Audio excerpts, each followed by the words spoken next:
வணக்கம். திருப்பட்டூர் அப்படிங்கிற பிரம்மபுரீஸ்வரர் குடிகொண்டிருக்கிற பிரம்மா குடிகொண்டிருக்கிற தலத்தை பற்றி நான் உங்கள்கிட்ட இப்போ ஒரு தொடராக ஒரு வீடியோ தொடராக ஒரு காணொலி தொடராக உங்கள்கிட்ட நான் பேசிகிட்டு இருக்கேன். இதற்கு நிறைய பேர் எனக்கு ஃபோன் பண்ணி வாழ்த்து சொல்லி ரொம்ப ஆர்வமாக இருக்கேன் அப்படின்னு சொன்ன என்னுடைய அத்தனை வாசகர்களுக்கும் என்னுடைய பல நண்பர்களுக்கும் நான் வணக்கங்களையும் நன்றிகளையும் தெரிவிச்சுக்கிறேன். திருப்பட்டூர் அப்படிங்கிற அந்த திருத்தலத்தினுடைய இரண்டாவது பாகத்தை இப்போ நான் சொல்ல ஆரம்பிக்கிறேன். கடவுளே எனக்கு காசு கொடு, கடவுளே எனக்கு கடன்லேருந்து என்னை மீட்டு கொடு, கடவுளே நான் சொந்தமாக வீடு வாங்கணும். இப்படி ஒவ்வொரு ஆசைகள், ஒவ்வொரு லட்சியங்கள், ஒவ்வொரு விருப்பங்கள், ஒவ்வொரு அபிலாஷைகள் இப்படி எல்லாருக்கும் இருக்கு. ஆனால் கடவுள்கிட்ட அவர் என்ன கேட்டார்? அவர் ஒரு மரத்து மேலே ஏறி நின்று வில்வ இலை, சிவனுக்கு உகந்த வில்வ இலை, மகாலட்சுமி குடிகொண்டிருக்கிற அந்த வில்வ இலையை பறிச்சுட்டே இருக்கார். பறிக்கிறார் பறிக்கிறார் பறிக்கிறார் பறிக்கிறார் பறிக்கிறார் டக்குன்னு இன்னும் 2 கிளைக்கு மேலே போகிறார். இன்னும் அந்த வில்வ மரத்துலேருந்து வில்வத்தை பறிச்சுக்கிட்டே இருக்கார். ஆனால் அவருக்கு ஆசை, காசு வேணும், கடன் அடையணும், வீடு வேணும், பங்களா வேணும், சொகுசு கார் வேணும் அப்படின்னு ஆசை இல்லை. சிவனே, என் சிவனே, நீ என்ன இப்படி போட்டு படுத்துறிய? பார், நீ உருவாக்கி வச்ச உன்னால் வளர்ந்துருக்கிற இந்த உலகத்தில் இருக்கிற மரங்கள் எல்லாம் எவ்வளோ உயரமாக இருக்கு. அங்கே பார், அங்கே வரைக்கும் இருக்குது வில்வ மரம்.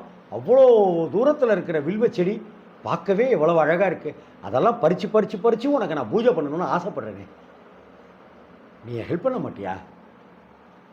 2 கை எனக்கு பத்தலை. ஆமாம், வேகமாக நான் எடுத்து டக்குன்னு ஏறி டக்கு டக்கு டக்கு டக்குன்னு உச்சிக்கு போய் நான் இலையை பறிச்சுக்கிட்டே இருக்கணும். உங்ககிட்ட இந்த கை வலிக்க வலிக்க நான் உனக்கு ஆராதனை செஞ்சுக்கிட்டே இருக்கணும். சிவார்ப்பணம் சிவார்ப்பணம் சிவார்ப்பணம். என்ன சிவார்ப்பணம்? என்னுடைய உயிர், என்னுடைய நினைப்பு, என்னுடைய ஞானம், என்னுடைய புத்தி, என்னுடைய தெளிவு, என்னுடைய குழப்பம் எல்லாமே சிவார்ப்பணம். நான் உனக்கு அர்ப்பணிக்கிறேன். என்னை உனக்கு நான் அர்ப்பணிக்கிறேன். சரண்டர். இதுதானே சரணடைதல்ங்கிற விஷயத்தை தான் எல்லா மதங்களும் ஒவ்வொரு விதமான முறையில் சொல்லிக்கிட்டே இருக்கு. அப்படித்தான் அவர் அப்படி ஒரு மரத்தில் ஏறி பறிக்கிறார். எனக்கு ஏதாவது கொடு, எனக்கு ஏதாவது கொடு. என்ன கொடு? உனக்கு என்ன வேணும்னு கேட்குறியா? என்ன வேணும் உனக்கு அப்படின்னு சிவன் சொல்லாமல் சொல்கிறார், கேட்காமல் கேட்கிறார். அந்த ஓசை காதில் கேட்காமலேயே அந்த ஞான திருஷ்டி கொண்ட அந்த சித்த புருஷர் மகான் புரிந்து கொள்கிறார். ஆமாம், கேட்டுருச்சா? நான் என்ன வேணும்னு நான் கேட்காமலே உனக்கு புரிஞ்சிருச்சா? அதான் என் சிவன். சிவா, என்னுடைய சிவா, தென்னாடுடைய சிவனே, எனக்கு நீ என்ன தெரியுமா தர? நான் இந்த வில்வெல்லாம் பறிக்கணும்ல. ஆமாம்ல, அதுக்கு நீ என்னுடைய கால்கள் புலி கால்களாக இருக்கணும். ஆமாம், என்னுடைய கைகள் புலியோட கால்களாக மாறிடும். சரக்கு சரக்கு சரக்குன்னு ஏறி நான் வில்வன் நிறைய பறிக்கணும். டபக்கு டபக்கு டபக்கு டபக்குன்னு.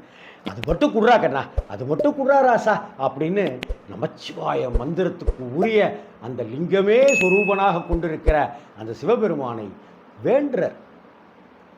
டக்குன்னு அவருடைய கைகள் புலியின் நகங்கள் கொண்ட அந்த கைகள் அப்படியே மாறுது. அதுவே அவருக்கு கால்களாக, அதுவே அவர்களுக்கு கைகளாக தடக்கு தடக்குன்னு ஏறி மனம் கொள்ளாத அளவுக்கு, எல்லையே இல்லாதவருக்கு வில்வத்தை பறிக்கிறார். வில்வத்தை பறிக்கணுங்கிறதுக்காகத்தான் புலியோட கைகள் வேணும் அப்படின்னு கேட்குறார். புலியோட கால்களே எனக்கு கைகளாக வரணும்னு கேட்குறார். புரிஞ்சிருக்குமே அவர் யாருன்னு? வியாகரபாத முனிவர். வியாகரபாதர் அப்படிங்கிற அந்த முனிவர் சிவனிடம் கேட்டு வரமாக பெற்றது காசோ பணமோ வீடோ பங்களாவோ காரோ கடனடையணும் நோய் தீரணுங்கிறதெல்லாம் இல்லை. எனக்கு இவ்வளோ வில்வத்தை பறிக்கிறதுக்கு ஏதாவது ஹெல்ப் பண்ணுறா அப்படிங்கிறது தான். அப்படி ஹெல்ப் பண்ணுறார். புலியோட கைகள் கிடைக்கிது. அதனால தான் வியாகரபாதர் அப்படின்னே அவருக்கு பேர் வருது. வியாகரம் அப்படின்னா புலி அப்படின்னு அர்த்தம். வியாகரபாதர் குடிகொண்டிருக்கிற ஸ்தலங்கள், வியாகரபாதர் வணங்கிய ஸ்தலங்கள், வியாகரபாதர் வழிபட்ட ஸ்தலங்கள், இது எல்லாத்துக்குமே புலியூர் அப்படிங்கிற ஒரு பெயரும் அட்டாச் ஆகியிருக்கிறதாக ஒரு ஆய்வு குறிப்புகள்லாம் சொல்லுது. பார்த்தா திருப்பாதிரி புலியூர் அப்படின்னு ஆரம்பித்து வெறும் புலியூர் அப்படின்னு இருக்கிறத ஆரம்பிச்சுன்னு நிறைய விஷயங்களை இதுக்கு உதாரணமாக சொல்ல முடியும். அப்படி சிவபெருமானை அனவரதமும் துதித்து அனவரதமும் சிவார்ப்பணம் சொல்லி வில்வார்ப்பணம் செய்து வேண்டிக்கணும், பிரார்த்தனை செய்யணும், தவம் மேற்கொள்ளணும்னு வியாகரபாதர் வழிபட்ட அந்த திருத்தலங்களில் முக்கியமான திருத்தலம் திருப்பட்டூருங்கிற அந்த புண்ணிய க்ஷேத்திரம். அந்த புண்ணிய க்ஷேத்திரத்தில் இன்றைக்கும் திருப்பட்டூர் பிரம்மா கோயில் ஊருக்கு உள்ளார இருக்கும். ஒரு கிலோமீட்டர் அப்படியே பின்னாடி போனாக்க அங்கே காசி விஸ்வநாதர் கோவில் இருக்கும். அந்த காசி விஸ்வநாதர் அம்பாளுடைய திருநாமம் விசாலாட்சி. கிட்டத்தட்ட காசிக்கு நிகரான ஸ்தலம் இது. இந்த காசிக்கு நிகரான ஸ்தலம் அப்படிங்கிறதுக்கு என்ன காரணம் அதை அடுத்த வீடியோவில் சொல்கிறேன். ஆனால் அதுக்கு முன்னாடி அந்த வியாகரபாதர் அப்படி வில்வம் பறிச்சார் இல்லையா, அந்த வில்வத்தை பறிக்கிறதுக்கு முன்னாடி சிவனுக்கு அபிஷேகம் பண்ணணும் இல்லையா, அதுக்காக என்ன பண்ணுறார், ஓங்கி அடிக்கிறார் தரையில். அப்படி அடித்த உடனே ஒரு ஊற்று மாதிரி ஒரு பிரவாகம் எடுத்து ஒரு குளம், ஒரு பெரிய பள்ளமாக உருவாகுது. அந்த இடத்துல ஒரு ஊற்று மாதிரி தண்ணீர் கிளம்புது. வியாகரபாத தீர்த்தம் அப்படின்னே அந்த தீர்த்தத்துக்கு பேர் உண்டாகுது. திருப்பட்டூர் அந்த பிரம்மபுரீஸ்வரர் கோயிலுக்கு பின்னாடி காசி விஸ்வநாதர் கோவில் இருக்குது.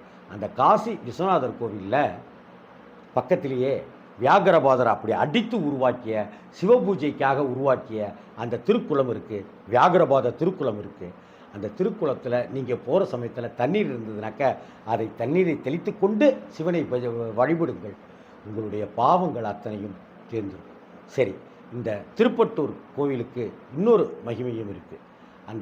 அதை பற்றி நான் அடுத்த வீடியோவில் சொல்கிறேன். வணக்கம்.